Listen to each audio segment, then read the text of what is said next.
CzarThwomp here, and welcome to episode 63 of Ace Attorney Investigations 2. Last time, we discovered that Simon Keyes was the mastermind behind everything in this game. All the crimes that we've encountered thus far, all Simon Keyes. So anyways, now we're interrogating him because he is an evil clown. Yes, basically, that's why he joined the Very Big Circus. He heard about their penchant for keeping criminals on staff, and Mo was more than happy to fill the void after Acro was arrested. That's why Simon has money. No, money is the mastermind behind this game. Mastermind is the monkey that masterminds the game. He's thinking about it. Money helped out Acro. Money is given to Simon. Do the math. Anyways, okay, I clicked on this. Okay, there we go. Today we saw a blue truck carrying a large basket. If that truck just so happened to be yours, then your claim that you last used it 2 days ago becomes a lie.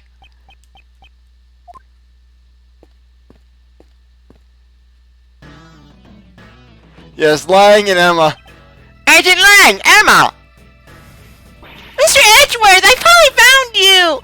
I've been searching for you ever since the incident yesterday! I dashed right over here after Kay contacted me just a little while ago. It's bad enough that I don't get my own theme, but at least let me find you easily. I mean, this thing doesn't go with me. It's not cute. It's not scientific. It sounds like some weird Advanced War song. Lang Z says Max is grade A character tier in Advanced War Dual Strike. Prosecutor Edgeworth, the thing you were looking for, I found it. It was placed under a blue truck at the dressing room parking lot. And then Lang just pulling out the entire balloon. Lang just uses the strength of Lang Z to lift the balloon above his head and just place it smack dab from Edgeworth. Just the thunderous boom of the basket. Yes, the line balloon was at a blue truck, as I suspected. That truck is, without a doubt, the one I saw today. There are a number of blue trucks out there, you know. Who's to say you're not mistaking it for a different one? It's definitely that one. I got a good look at it. Huh? Mr. Edgeworth, was that... It wasn't me! Okay, words have no strength without evidence to back them up. That's Mr. Edgeworth's voice. Evidence! Present evidence! I don't sound like that! Do I have evidence to prove that this was the truck I saw today? Huh? What's wrong, Mr. Edgeworth? Why are you touching the truck? The truck's body is cold to the touch. It seems to have been parked here for some time. You can figure out that out just by touching it? What could prove that I saw the truck? Yes, dusting for fingerprints. Using a metal detector! I want to say this! Bring it down there! Detective Gumshoe, please let me use your metal detector! It took down Fort Karma and it'll take down this clown! Gummy isn't here! Didn't you ask him to investigate something else for you? Ah! I'd completely forgotten! Force of habit! Using a metal detector on a truck, you sure say some funny things. The whole truck is made of metal. Of course you wouldn't get a reaction. Of course you wouldn't get a reaction. Oh, sorry. I'm just trying to get the voice down. I have to think about them other way. Sorry, it's just hard for me to come up with endgame voices just on the fly like that. It's not like our brilliant prosecutor to spout out such nonsense. As I thought, there isn't any evidence at all, is there? Mr. Edgeworth, is there really no evidence? If that's the truck I saw, yes, I know it's fingerprints because of Edgeworth, but I just wanted to... Yes, I know about the truck. I just want to have some fun. Bloodstains, Silent Kill 3 people with this truck. I'd like to check if there are any bloodstains left on the truck. Bloodstains? What's the point of looking for bloodstains? Even if there's a luminal reaction, it's not like it will prove anything, right? I don't really see a point in looking for bloodstains either, Mr. Edgeworth. I better come up with something else. Yes, like I said, I just want to have fun with this. I want to have fun. Because, I mean, this is the final recording session of this series. I mean, we're pretty much right at the end of the game. Yes, you may think, oh crap, we ran into the true mastermind. Now we're going to have like about 5 hours worth of testimony like we did with Alba. No, the developers, they learned their lesson from the first investigations game. Simon is not Alba. I'd like to dust the truck for fingerprints. Fingerprints? fingerprints. What for? I don't see any point in that. A certain person's fingerprint should be left in this truck. And these fingerprints will prove the truck was parked in front of the Grand Tower today. Whose fingerprints were there? Yes, basically. It is my truck, of course. It is my truck, of course. Yes, your Edgeworth's fingerprints. I just wanted to... Edgeworth, your fingerprints? Indeed, early today I touched the truck at the plaza by the Grand Tower. I like to ask for my prints. Emma, might I request a scientific investigation? That's right, it's back! That's what I'm here for. Just leave it to me. I have minigames, Mr. Edgeworth. Yes! We're doing this minigame! This minigame! It's just appearing for this one section! It's not even extended! Just Emma's going through the whole tutorial about it does for fingerprints just for this one minigame! This is the true meaning of shoehorned. I love this game, don't get me wrong, but just shoehorned Emma is shoehorned. Alright, we're all set. Go ahead, Alright, we're all set. Go ahead, Mr. Edgeworth. Wait, you want me to do it? Of course! I need to shoehorn these minigames and somehow. Well, that's what Mr. Edgeworth will be up to the task. Here, I'll show you how it's done. Alright then. You're a scientist. Why don't you just do it yourself? First, just sprinkle some aluminum powder over the area you want to investigate. Like this. Touch the screen to sprinkle the aluminum powder. The powder will adhere to your fingerprints, so once you touch it enough, you blow it away. Blow it away? Yeah, just blow on it. And your breath, whoosh. Blow the powder away by blowing into the microphone. Got it? I don't even know what's up with my Emma voice right now. Yes, I think so. I guess we'll do it for real this time. Oh, my lunch is fighting me. Just so you know, the key point is to sprinkle the powder all over. Yes, thankfully, it's no real tapping thing. It's just literally just clicking with my mouse. And before you start asking, for those of you who haven't seen my Ace Attorney 1 playthrough, I actually have my mic mapped to my keyboard. So essentially, once I coat the entire screen with Emma's white powder, I can easily I can press the space button. And boom, there we go. We got one. That's a nice clean fingerprint. Let's run the prints against my post haste. All right, just leave it to me. These are definitely your fingerprints, Mr. Edgeworth. Well, it seems that we have just proven your statement to be a lie. Ugh! Oh! I don't even know anymore. What were you doing when you were driving this truck around? Just taking it for a joyride. Kay was abducted 2 nights ago. Your balloon was sighted not far from the scene. Today, there was another kidnapping in which a garbage truck was used. And once again, your truck was seen nearby. This sounds like nothing more than a pure coincidence to me. So it was pure coincidence that you parked near 2 separate kidnappings? I doubt that. You were involved in both kidnappings, weren't you? Isn't it a bit rash to automatically assume that the 2 kidnappings were connected? And what if I had evidence to prove that the 2 crimes were performed by the same culprit, and if CzarThwomp could actually speak like a coherent human being? Oh, you're serious! I can't wait to hear this! What did Kay and John's kidnappings have in common? Okay, where's the freaking drugs? Sleeping drugs. We got drugs. Kay was knocked out with a powerful sleeping drug.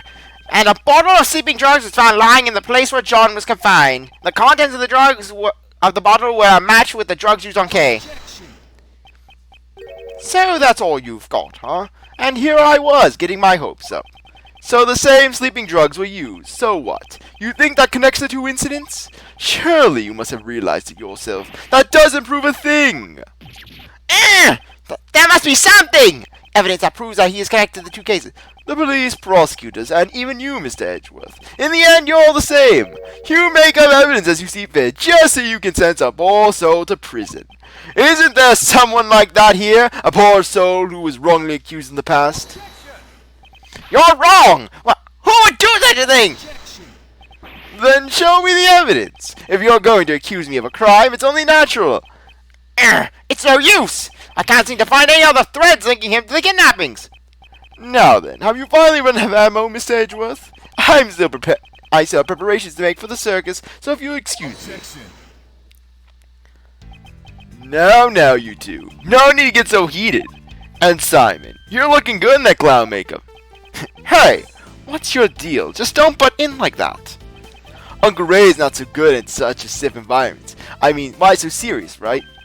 I swear, Ray's gonna become the Joker. Hey, Kay, how about a little trick? At last, my moment has arrived! The Great Cave Fairy presents a Simon impression!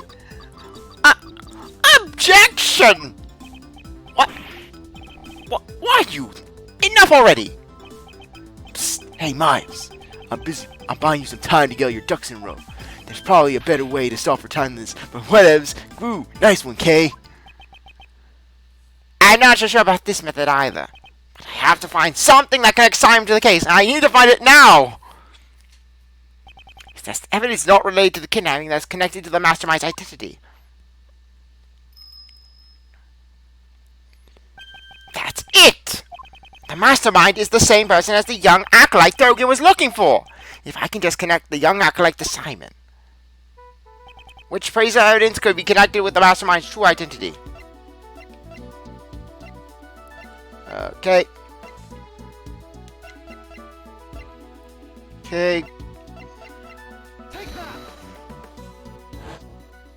Knightley and Dogan both communicated through a certain individual.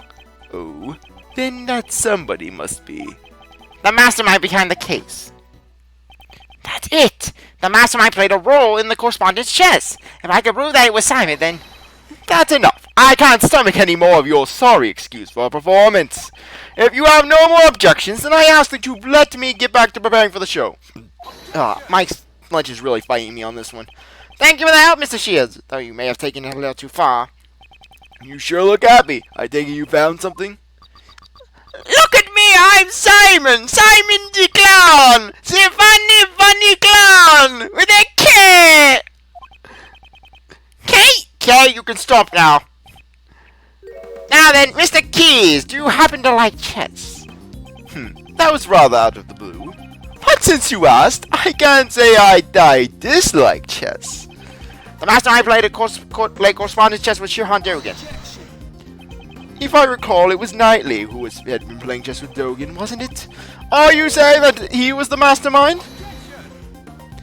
There was no way Knightley could have been the mastermind. The reason being, the mastermind had communicated the work behind the scenes even after Knightley's death.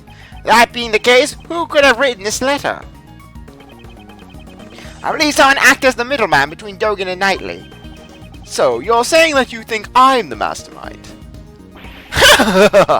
And just why would I have to go through all that trouble to do something like that? Most likely to make it appear as if there was a connection between Knightley and Dogan. And as a result, Knightley was killed by Patricia Rowland. No way! Are you saying that was all set up so that he would be killed by her? Yes, that's right. Just like I said before, Simon literally was guilty was literally the true culprit all along in Knightley's murder, and Sebastian was actually on the winning team. But he did not win because he was not the best. What are you saying? There's no way I could manipulate a person that far. Look at me! It takes all I have just to get the animals to perform tricks. If only just a scrap of the letters he exchanged with Knightley still remained. It'd be decisive evidence. I'd like to investigate your room if you would. If it's the letters you're looking for, you won't find any in there. What? I'm the type of guy who throws his letters away as soon as he's done reading them. Mostly because Mo the Clown, he just breaks into the room and reads my mail and then tries to incorporate possible jokes from it. It's quite pitiful if you ask me. Where's the point in living in the past? Does that mean he's already gotten rid of the evidence? I put it in the one place you'd never want to find it in. And then meanwhile it's under Mo's mattress. Why does my mattress feel so lumpy? Simon! Simon! Why does my mattress feel lumpy? It feels like my ex-wife! I hate you, Mo. Mr. Edgeworth, everything you have said so far has been nothing more than baseless conjecture. The evidence! I'm just one step behind it! What should I do? Am I all that moves? Without evidence, I won't allow you to cast doubt on my friendship with Knightley. Who was that? Excuse me. Miss Barry, what's on her mind? I've been listening in on what you were all saying, and when you say Mr. Knightley, you mean Simon's friend, Mr. Knightley, right? Yes, that's correct. Does she know something? This morning, a letter ride from Mr. Knightley was for Simon. What? What did you say? But that's impossible! Knightley's already dead! Miss Barry, please let me see the letter. Yes, Okay, here you go. yes, Regina, basically being the bane of murderers. Quick, open it. Yes! This is a good metaphor for Knightley's life. Right when he wins, he loses. This is a correspondence chess letter. This is the response to Dogen's last move. Now you can see the path to checkmate. I can't wait to see the look on your face. You were expecting to lose at chess against me, right? But then again, you had no chance. After all, you don't know how many women I have molested in 48 different countries, 20 counties in Iowa, and on a subway in the metro station at New York. The postmark says March 26th, the day before Knightley's death. It seems the letter arrived late. Since the circus moves around so much, a lot of the mail people send us arrive late. Especially the death threats that Mo gets. Now, why was this letter addressed to you? Ugh! This is proof you are the middleman between Dogen and Knightley. Normally, you would transcribe the letter into Braille before sending it to Dogen, and in doing so, you create a connection between him and Knightley. Damn it! Curse you, Knightley! Why must you continue to interfere? Simon, why? Wasn't Knightley your only friend? Ha! Don't be ridiculous. I stopped thinking of him as a friend 18 years ago. 18 years ago? Thanks to Knightley, I nearly died that day in the snowstorm. While I was on my way to the contest venue, where my daddy was waiting. Knightley suddenly appeared.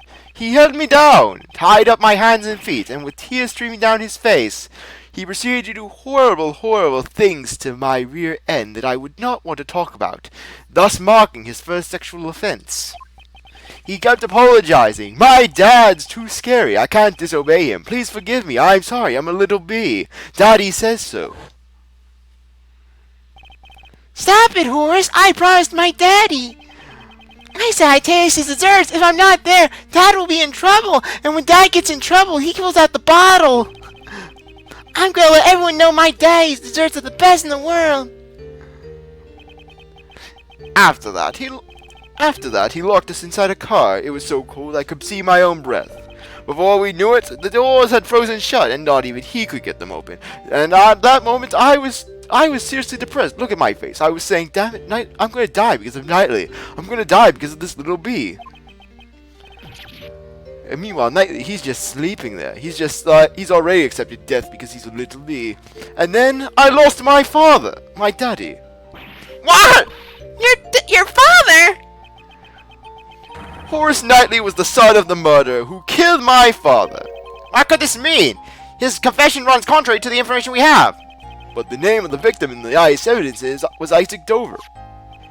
Isaac Dover is my father's name. 18 years ago, my memories were muddled from the shock of my near-death experience. So it wasn't until later that I learned the truth. On that day, my daddy was murdered. The culprit of the IS-7 incident was a confectioner by the name of Dan Gustavia. So that was the name of Knightley's father. That low-life scum of the earth killed my father. Just the thought of it makes me sick.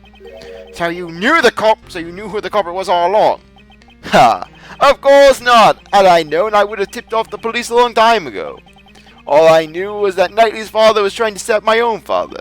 That's why I immediately knew that the one who died that day was my dad. Knightley had a hand in my father's murder. That traitor! He was the son of a killer! It's only natural that he ended up dead! It would appear that you are a victim of a serious misunderstanding. Misunderstanding? Just what are you talking about? Isaac Dover, at the time, he was actively working as a sculptor in France, under the name Pierre Hoquet. Is that right? Well, I'm sorry to say I don't remember that at all. It's only natural you don't remember. After all, he's not your real father. Huh? What is that supposed to be, a joke? I'm not amused. You won't be able to laugh once I reveal the truth to you. This piece of evidence, yes, this evidence proves that you are not Isaac Dover's son.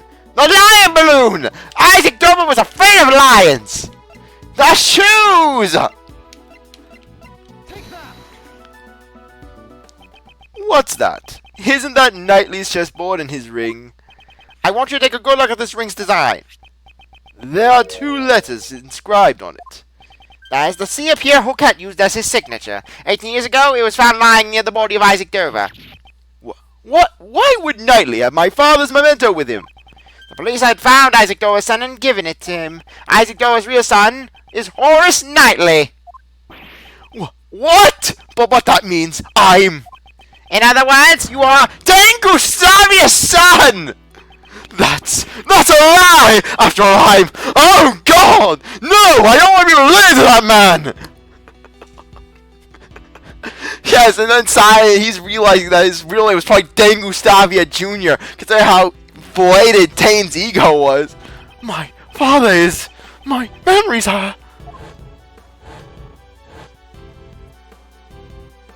Hello there, I returned in spiritual form. I lost my father because Knightley locked me in the car. That little bee! That's why. I thought it would be fitting if he were killed as well. Really? I'll be able to see a circus show even in prison? Huh, I enjoy playing chess with you, but I'm looking forward to your performance as well. Yes, please look forward to it. Alright, you better drop by again. I'll be thinking about my next move. Of course you will, you effing simp. Oh yeah, I've left something special inside the chessboard for you. You should check it out later. It's to die for. Something special? I'm not quite sure what you mean, but thanks! I owe you, Simon! If only you hadn't stopped me 18 years ago, you little bee. It wouldn't have had to come to this. Huh? Did you say something? No, not a word. Goodbye, Horace. See you in hell. Yeah, but this is just dark. Simon's like, you're gonna die, effer. After all that, you're saying it was my father who killed Knightley's? Then that means... Was it all for nothing? I didn't want to become some weakling who could be killed by anyone. That's why I thought I'd follow in Mr. Duggan's footsteps. This finally proves it. Simon Keyes, you are Dogan's correspondence chess partner, and the mastermind behind the case. That's right, it was me. I'm the mastermind behind it all. He's finally showing his true colors. But really, Simon has a pretty epic theme in that basically it's not this oppressive, villainous Grand War theme like Alba or Blaise had. No, it's more like, it's basically goofier, but it's more like a puppet dancer, you know? Like, I'm a puppet dancing. Like some ventriloquist making his puppet dance. Yeah, just listen to it.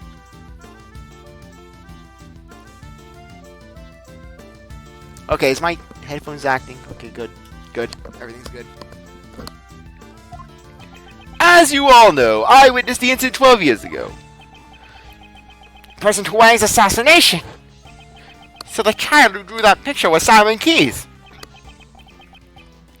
When I was found out, I was subjected to horrible interrogations over and over by that heartless Patricia. She made the foxes nibble at my fingers and feet. She made cats claw at my eyes. She brought in Blaise and made him use a baseball bat and a crowbar on my knees. I spent the nights trembling in my bed, terrified of what the next day would bring. I'm sure you can understand why I would want to sneak out of there, right? And then you realize that this is Patricia Rowland, and then Knightley was in her interrogation care so many years later. You'd think that Knightley would have some horrible memories of her. Like, no! Oh God, not her again! No! Where's my gun? That's why Knightley embraced his gun so much. He knew that if he had the gun, Patricia wouldn't go after him. However, Blaise would have likely sent pursuers after you. Yes, only Blaise. Only Blaise would hire people to go after an 8-year-old kid. Exactly, I was on the run from them every waking moment, 24 hours a day, 365 days a year. I couldn't even sleep at night. I'd jump at the slightest noise. And that's why I became a circus performer. I knew for a fact that they wouldn't be able to come within 5 feet of Mo without killing themselves.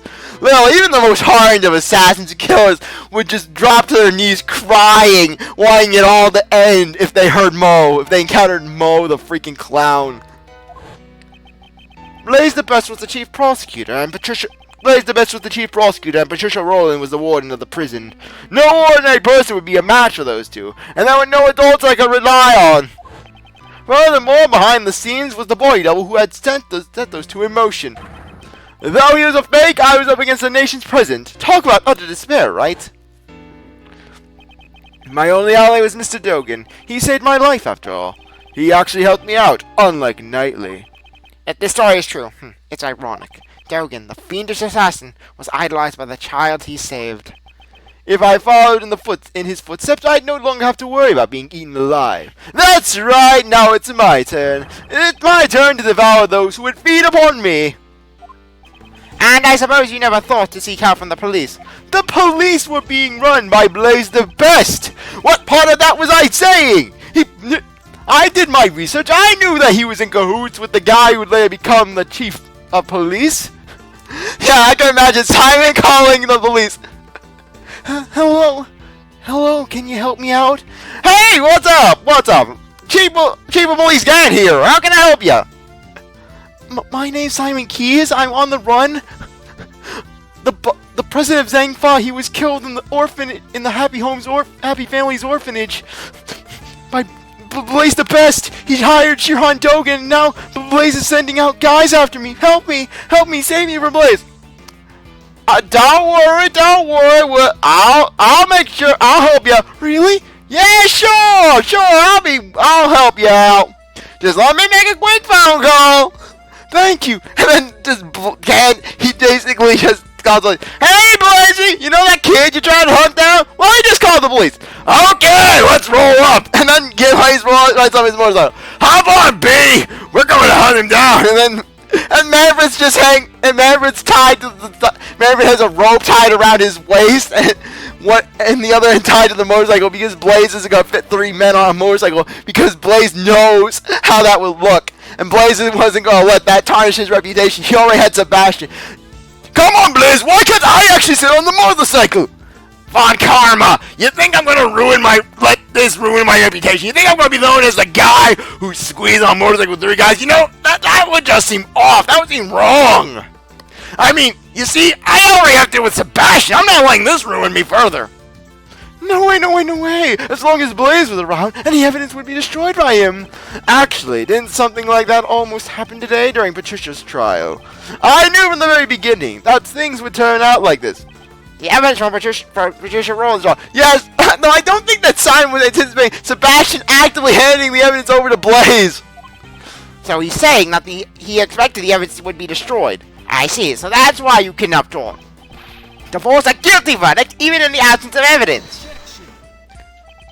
Do you think that basically Simon would have sent a letter or sent a phone call to Justine? That, or maybe just he did. Justine just misinterpreted it as Blaise. Blaise using his one phone call as a ransom notice. Actually, I can imagine Blaise doing that. Who's to say? But in order to expose the crimes of 12 years ago, there was no other choice. That's according to you. How about Blaise also attempted to kidnap Joy in order to manipulate the trial in his favor? Your methods are no different than those of the people who use their despise. On the contrary, the box that I used had air holes in it. That's only if I were actually the kidnapper. But I would never do anything so evil. No way. I simply couldn't. Besides, Mr. Edgeworth, I'm actually quite thankful to the real criminals for giving me the opportunity to extract such sweet revenge. So you admit it. Your motive was revenge. Yeah, I admit it. So what? Sure, I had a grudge against those creeps, but It's not like I'm the one who actually killed them, you know. Anyways, we'll deal with that next time. Anyways, I really appreciate that you took a minute to watch the episode. You hope you come back with the next one. If you like the video, like, subscribe, comment, share, do whatever you want. With that, I'll see you later. Bye.